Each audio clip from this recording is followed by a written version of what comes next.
Taekwon was, Big Boy Mike has way more touchdowns than him, and so does Hector. And these guys are, what'd you say? Hector what? You played for a long time? Yeah, Hector. Yeah. That's a lot of time. That's a lot of time, yeah. But they were very successful in positions where they don't look like they would fit. You know, if you look at Burlack, you guys remember Burlacker.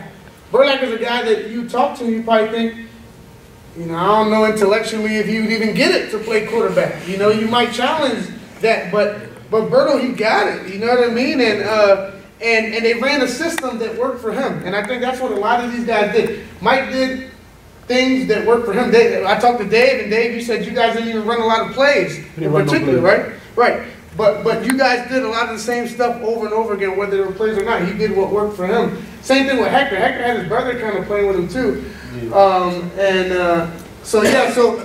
So always I just kind of, as you guys trying to fit guys in, it doesn't always have to be what that position kind of looks like. You know, if you think only a certain guy, like Josh was a successful quarterback as well, Josh is real little, they'll probably pick Josh if we did a draft before some of these other guys that were real successful because they kind of weren't given a chance. How many chips them three got together? None of them got any championships, but they got way more touchdowns than Josh. But did they win though? They didn't win, but they got way more touchdowns than Josh. That's adorable.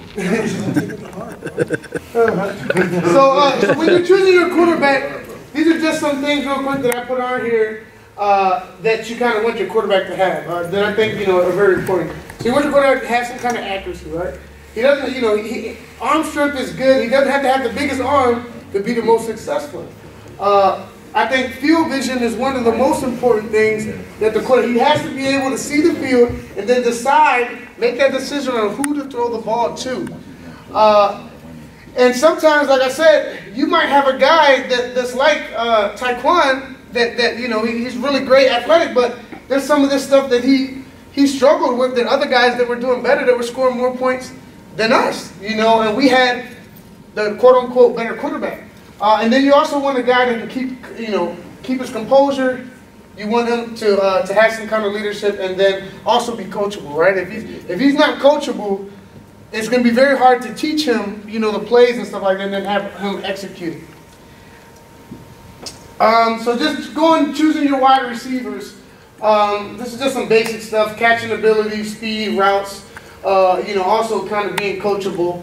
You know, you want to put your guys in the right spots. You know, you don't want to put your big boys running flies down the field. You know, because if you're using them to clear somebody up, they're not going to get there in time. Just choosing your running back. Some basics. So a lot of running backs have been very successful in this league, and they're guys that cannot catch going at full speed. A lot of them, they struggle with catching at full speed, but they catch a little dump-off pass, and they get 20 yards.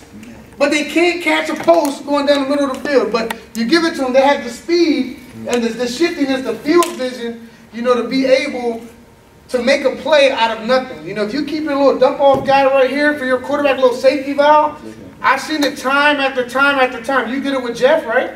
Jeff had hands, though. Jeff had hands, but you did it with Jeff. It was very successful. Right. Where you got nowhere to go with the ball, you just dump it to your running back, and now he's coming up the field giving you 20 yards on a play that was very, you know, for you, it wasn't that hard, right? It was a broken down play. Right. Just give it to Jeff. Jeff, take it upfield. You saw against the Panthers, I think Mikey threw 3 touchdowns and a little pitch, you know, to the guy who took it right up, scored a touchdown. So this is some basic stuff, and you know, I could have did that play probably. You know, I can't make a lot of throws, but I'm sure I could have got that one. All right, Eric. Choosing your center. Don't take it to heart. So a lot of times, you know, a center, the most successful centers had for the majority look like this. The big guys in the middle. Touchdowns on center. These guys right here is usually what the most successful centers look like. And they have to be sure-handed. And then also, you know, they have to, you know, the ability to snap first, awareness, blocking, you know, when the blitz comes. But the reason why these guys are so good, or maybe Dave, you can tell us, Dave was also a center, and he has the most catches ever in Timoteo history. What made you successful as a center? So 3-yard route. No, it wasn't 3 yards. It was more like 10 to 15 yards, right? You gotta know your limits as a center, right? If you like me, you big, you know you ain't got no speed, you ain't gonna see me 15 yards on the field, right? Or 20. I'm not gonna run no post. I'm not gonna run no fly. My job was simple. My job was to get behind the linebackers, find the hole between the rusher and the linebackers, right? I already knew as a player that there's a certain spot in this defense that it's a void, right? So once the rusher comes in, now the middle linebacker has to choose. So I would always tell my teammate, normally was a 12-year-old running back, hit the other side of me, right? So I'll go, run behind the linebackers. They can't see me behind them. Run right behind the sacker. Once the sacker comes in, now the middle linebacker has to choose between me and my running back. Most of the time they'll choose my running back because I tell him go in front of him, get his attention. Bang. Catch it, go. Most of the time the middle safety get me because I'm not that fast, but you know, a little hand swipe might work once in a while. But that's basically it. That was the key, and then my quarterback understood that too. You also got to make sure your quarterback knows, you know, where you're going to be at and what you're doing as well, right? And then you also got to know where to go if that gets covered. I mean, I think both of my quarterbacks did a pretty good job of knowing that. But that's basically what I did, and then, you know, I think I started the blocking in the backfield. Nobody was doing it until I came in. My coach used to give me penalties all the time in practice. Used to argue with me. Almost got kicked off the team for it. But in the games, they didn't call it. Like when I would follow people, they didn't call it. So I started putting me and another big guy. So if you got two big guys, it's hard to get the team 200, 300-pound guys. Wait, no, I wasn't 300 pounds. So like it's hard, you know, it's hard to get by that. So, you know, I would say the center, me personally, I think you should have a big center, you know? I like them better. But, you know, it just all depends. If he got the mentality for it and he works for you, then, you know, so be it. But those keys are basically it. So with Dave, I think at first you said they had you on defense? They had me at middle linebacker. You was. And you were telling them that you were offensive player, I was the offensive guy, yeah. And he wasn't giving you a shot, right? Not at all. Nate Borges wasn't giving you a shot at the time when he first started the team. I threw that name out there for a couple of people. But yeah, so then you know the other coach came and kind of repositioned you, right? Yeah. And then you end up having a Hall of Fame. How many catches did you end up having, Dave? 187. All right, relax. Yeah, I knew. So this is what Dave just talked about. You know, attacking the rusher. You already know that gap's going to open up once that rusher comes in. So have someone in that spot. That's an easy, quick little pass. But have someone. If you have someone real little, it's harder to hit them and kind of protect the ball. With Dave, you throw it over here. These little guys trying to get their arms and knock it down. Dave's already got the ball secured because he's using his big body to kind of cover it up. So I would recommend a lot of teams in the league. Some do it, some don't do it real effectively. But spreading your offense. So what I mean by the spread formation is utilizing the whole field. Do you guys know how wide the field is?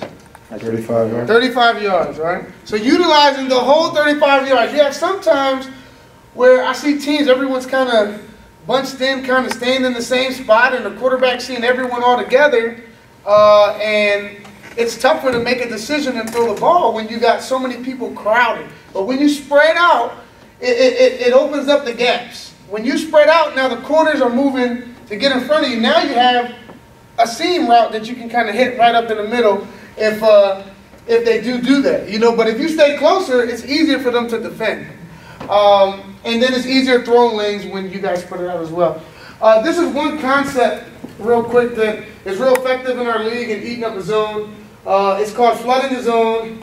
And basically what you can see is that, you know, you have heavy trips to the right, and you're overloading that one side. So with this play right here, I've seen it work plenty of times. The job right here for the Z receivers to clear out the safety. You guys can use whatever you want. The B receiver is to try to clear out the corner there, and then the A receivers trying to get behind either the middle linebacker or the rusher and cut right in between that gap, right? So we talk about spreading the field. In this play right here, you can see you have three different levels. You have your deep level, you have your intermediate level, and you have your short, right? So if the corner goes and he defends and he sees that guy coming across, you have that out real easy, 10 yards, probably, you know, easy pass. If he doesn't see him, then you got a 15 to 20 yard pass easily right in between both of those gaps. If the safety comes up and reacts, to the out, and he's going to get burnt on the deep. So on this play, when you're teaching this play, and when teaching any play, it's very important to go over the importance of each person's route, right? So if you just tell Z, go deep, he's going to go deep, but sometimes he might try to curl it thinking he's open or trying to get open, but his purpose is, if he's going to catch the ball, he's catching it for a touchdown or deep, you know. It's not to curl it back or get open. He's trying to clear off that safety. Yeah, and if he doesn't, if that safety doesn't commit to him, he gets rewarded with probably a touchdown or a touchdown opportunity. Now, same thing with the center here. If you look at the center, right, he could probably move over to the right thinking there's going to be a gap right where the other guy's coming and trying to get to his gap. But if he doesn't curl right there, right, then the gap is not going to open up on the other side of where the rusher is coming in. So if the rusher's on the left and he's curling right there, he's going to have an opportunity if somehow they covered it to get an easy pass. But if he moves over from that spot, he's crowding, congesting, and not utilizing some of the field over here. And even the X receiver over here, his route is important. He's doing the deep post. With that route, if you do it right, you can occupy both the middle safety and the other safety over here, if it's done right. If the middle safety commits to the A route, say if he sees it, whatever he commits with it, you have an opportunity at one-on-one now on a post down the middle of the field. But when you're teaching your kids this play, for some of you guys it makes sense. You see why it would work. But if you don't explain it, you don't take that time to explain it to the kids, to go over their individual routes so that they know what they're doing and they know that what they're doing is important, then they're going to shift around and do whatever they want. It's going to be sloppy and it's not going to work because someone thought to come out of their spot and do something else that they weren't told to do. This is another concept here, and for you guys you probably know flood, that's an NFL, you know, they use that in the NFL, and this is levels right here. Peyton Manning is this is what he does a lot of times, he uses levels. And basically what this is here is you have, again, 3 different layers going across the field. You know, you got the A route shooting in between the 2 guys in the middle, you got the Y coming intermediate in between, and then you also have the X coming across, and then you got the center still kind of picking this little zone in there. But what you do is you got a flow of short and intermediate crossing the field, right? So these guys should be breaking probably around the same time, right? So I would tell probably my Z receiver not to jump it so quick, to run it nice and calm, but I tell my wide receiver to push off and come in really hard, so that way they could be coming across, not exactly at the same time, but opening the window for one another. So as one's going by, the middle linebacker's moving, and now you have a window right behind to hit the guy over here. And so again, like I said, when you're going over these plays, you have to go over each individual route and tell them why it's important, because if B decides he has a gap now between here and he's waiting in there, he just killed Y coming across. Because maybe when Y came across, the rusher had came in by that point and he would have had an easy pass. So when you guys are going over your plays and stuff like that, if you can't explain it really to yourself on paper, the kids aren't going to understand it. You know, if it don't make sense on paper, it's not going to understand it. The kids aren't going to understand it. It's not going to work. So when you guys are doing your plays, really look at what is it you're trying to do. In this league, that's different than in the NFL. I had one kid tell me one time, I said, I want you to do a 20-yard post, 25-yard post. He said, that route doesn't exist. He said, nobody runs a 25-yard post. I said, in this league it does, because you have 5 seconds to throw the ball. You can run 25 yards and do a post. And so going with that, yeah. do you feel like it's okay to tell a kid, like, run this route slower than, you know, usual, like do half speed or something, like, because it goes everything against traditionally what you would want from a receiver going, you know, fast all the time? Absolutely. I know the Panthers, they did a play, was a timing play, I think you guys call it Panther right, Panther left, where they had, was it used to be? That they had kind of just delaying, waiting, and then he would do a slant, right? Yeah. across the middle of the field and kind of attacking where the rusher would come in, or just in between, huh? It was genius. Genius, yeah. So I would say stuff like that. This game is different than the NFL. There's certain things in here that I mean, from the NFL that I would not bring in here, like teaching a kid a 3-step drop or something like that. I'm not wasting my time because you have 5 seconds to throw the ball. You know what I mean? So my thing is there is no 3-step drop. You have 5 seconds. I mean, now, if the kid's more advanced, he knows how to do all that stuff, then that's great, you know. But for most of these kids, it's their first time really playing organized quarterback. These are some plays. So as I talk about doing offense, it's very important that I think you guys prepare for different situations, right? So if you don't have in your playbook a 3rd and long play or 4th and long play, and you never practice it, how do you expect the kids to succeed when that time comes? If you don't have any plays that are designed, you know, for particular instances, they're just, I mean, you might get lucky, they might actually, but they're not going to be prepared for this situation. So with these plays here, these are just plays that attack deep, kind of overloading the side. I'll go over the one on the right real quick. This is a chair and a post, right? That play right there, if you have a quarterback that has an arm, is very successful. Reason being, and it's very simple, but reason being is if the wide receiver goes straight at the safety and then does the post, not going in between them, go straight at him and then post, this guy has to make a decision. The safety on the right has to make a decision. Either he got to go with the post, or he's got to stick the chair. He can't stick both. And I tell you this, 9 out of 10 times, that middle safety is playing up because nobody's pushed him back. So he's playing closer than where he should be because nobody has attacked him directly. Because he's thinking that guy wide is with the right safety over there. So if they don't communicate, one of these guys are going to be wide open, right? Because another thing is, a lot of times, you see the chair route, right? The way I used to defend this was I used to tell my corner to go with the chair. And teams that I know did this, I said, you know, I wanted my corner to go with the chair because going with the safety, taking a post didn't work all the time because he always got sucked up. But then you have, even if he does do that, you have your shifty Z running back who now has 10 to 15 yards of clear space to run down the field. Now it's not even a risk, you know, of a throw. You can throw the chair being defended, but you now have Z who's going to be wide open. Just give him the ball, let him get, you know, 15, 20 yards. But on this play, if you run this right and you get the timing down right, it's going to be an opportunity to score, but your quarterback has to have an arm. You can't lollipop this throw because then the safety can play both.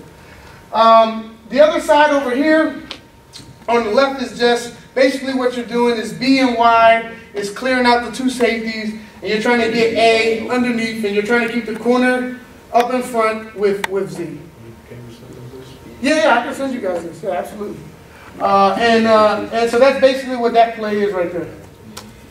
Short yardage. This is another situation that you guys are going to be going through a lot of times throughout the whole year. This is goal line. Like, this is where you get your money. A lot of times you get 4th down and you're like 5 yards away. You know, and it's the teams that win are the teams that can execute on those short yardage plays. So this is just a basic, just saying how to attack kind of the end zone. Your space is smaller, but you want to utilize as much of it as you can. Usually what I had is you see Z and B, I have them go right to the cone and spread out right there and just sit there. A lot of times, as the play goes on, as these guys are moving, they move away from them cones, and these guys are wide open, usually right in the corner. But usually it's good to have certain guys sitting. And then certain guys trying to find the gap moving around. If you have everybody moving around, it gets kind of chaotic. Sometimes it works because the quarterback's good at making decisions. He'll find the open guy. But it's better if you have some kind of process to who is going to be moving in that short space, and the quarterback kind of knows who to go to. I know the Panthers, back in the day, they used to do a play anytime there was within the 1 yard line. You know, you can't run, but they do a pitch. do a pitch, right? They'll do a pitch for us. So they get the running back to come up, do a little shovel pass, give it to him, and then score like that. A lot of teams you'll see doing more stuff like that as well. Yeah. So just remember, guys, preparing for the situation. You know, 4th and short, 3rd and short, 3rd and long. Just having your guys ready. Also, plays for the blitz, right? You know you're going to get blitzed one time every drive or 2 times every drive if you pass the first down. If you don't have any plays that are to defend against that, then your quarterback's either going to look dumb, or he's going to make an errant throw, or you're going to have a crappy down, you know? So some of the ways that some of the teams have done it is they do a quick pass. Usually they hit the center. To the running back, you have a running back kind of going like, if TrackMan's blitzing here, they have the running back kind of going that way. They'll pitch it to him over here so he can get in that gap over there. Screen a wide receiver, hike to another player. For some of you guys that are new, they killed us with this play a lot in our beginning of our years because we've never seen it. Is when the center comes and hikes the ball to a wide receiver all the way over here. Now I got a kid that's blitzing this quarterback here. Now he doesn't know what to do because this guy has the dang ball now. So he sits there and he's like this. This guy has the ball. You're blitzing the quarterback. You know, get that guy. You know, so with that play right there, you guys gotta. I guess that's kind of some defense, but you want to prepare your team for stuff like that because that happens a lot. What happens when the ball gets hiked to someone other than you're expecting to get the hike? Now he has the ball, and now he can run over here because you blitzed this guy, and now you're less protected over there. So, you know, guys, watch tape. You know, and another thing, one thing that the quarterbacks, the easiest thing they can do is run. Running just get me. I had Shane. He ran his first touchdown this week against the Raiders, and Shane is slow. You know what I mean? So, but he just knew to take off. He ran away. Was like 10 seconds. Yeah, and It was like and 5 yards. Okay, this is just some other things to prepare for. Playing against man. If you, not a lot of teams do it, but some will, and if you've never practiced against it, again, your team's going to be unprepared. What do you do when we get put in this situation? Your regular plays now to each zone, they're not going to work. Unless now the routes got to be a little bit different and stuff like that. But what's worked for us in the past was bunching up our receivers. We'll bunch people up and then have guys doing crosses and stuff, and now create natural picks. Then guys will get wide open off stuff like that. Bunches of Crisscrossing people also does natural picks. Running precise routes, comeback routes, stuff like that. Also, if you spread the field out and, you know, you look at your matchups, you see what you want to exploit, right? So if I see I got Eric sticking me, Eric's dang near 60 years old. You know what I mean? That's my matchup over here. You know what I mean? So if Eric's sticking me, I'm going to put my other receiver, I'm going to say, I got him over here. I got the ball over there. And now I got the one-on-one, right? And see if they trust Eric to stick me one-on-one. 10 out of 10 times, I'm going to burn Eric. You got put money on Buddy. So you better tell him. And then confusing the defense, right? Confusing the defense is giving them some trickery, whether it's play action. Now guys are stuck thinking there's a run. Now they're not sticking their guys real close. Guys are kind of wide open. And then also, you know, if you hike it to someone else. I had this one play I'll give you guys, because I'm not coaching real quick. Kill teams that played man against us. When I would line up all my receivers on this side except for one. All right? I leave one receiver over here. I had this receiver come in motion, right? I'd have the center hike it to that receiver there. Now my quarterback, I'll have him do a wheel outside. No one was sticking my quarterback because defenses weren't prepared for it. So the one that has to stick the quarterback is now the rusher. He has to play man on the quarterback because no one else is assigned to him but him. So now that someone else got hiked, either they had to switch, you know, where the defender that now was sticking the guy that got the ball, he had to switch on the quarterback, or the rusher would have to go. Either way, a lot of times, you've seen Tom Brady do it against the Eagles this year. Tom Brady caught like a 40-yard touchdown, not touchdown, but 40-yard pass against the Eagles because nobody was sticking him. And what did they do? They gave the ball to, who threw it to him? One of the receivers, right? Yeah, Adam. I just couldn't believe, here goes Tom Brady. And I'm like, yo, we do that play. So Belichick's watching. Ready for Yeah, Belichick's watching. And this is just another situation. You have some teams that run cover 2, and a quick way to beat cover 2 is you send 3 people deep at 3 different areas of the field. As you can see, 2 people cannot stick 3 people